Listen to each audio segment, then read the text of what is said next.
everyone, my name is Jen. Today I'm going to be talking about my assignment for Bib 3014 6.2, my 3-world presentation on the parable on the Bad Samaritan. I will be talking about a series of verses in between Luke 10:25 to 37.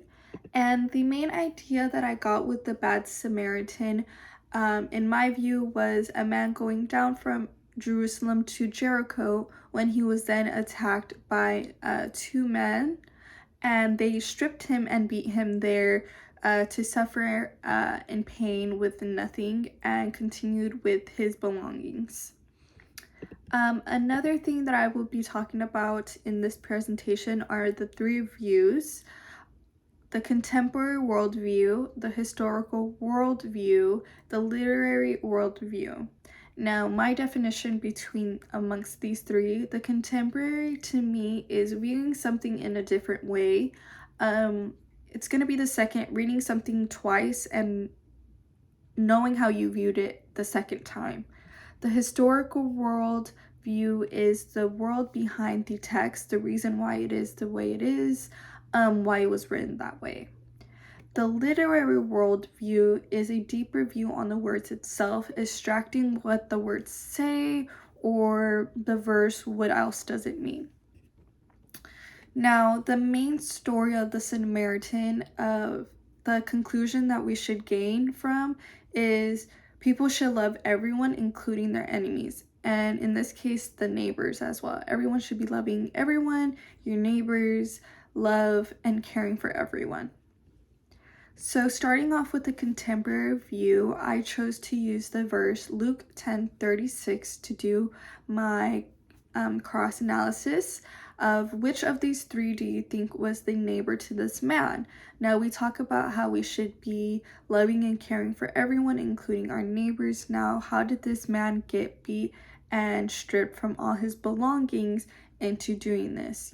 Jesus' definition of a neighbor is anyone who sees someone in need and act to meet that need. Loving everyone, the idea of having a neighbor doesn't mean the neighbor that we have next to us or anything. Our neighbors are everyone amongst us. The Samaritan was an example of this definition, making neighbors include rather than exclude, neighbors breaking down barriers and building bridges. So that was my outcome with the contemporary view. Now, the historical view, I chose to do Luke 10:27. He answered, "You shall love the Lord your God with your heart, with your soul, and with all your strength, and with your mind, and your neighbors itself." The historical world, the world behind these texts, it's God answering us, telling us what to do. And that's what I got with that one.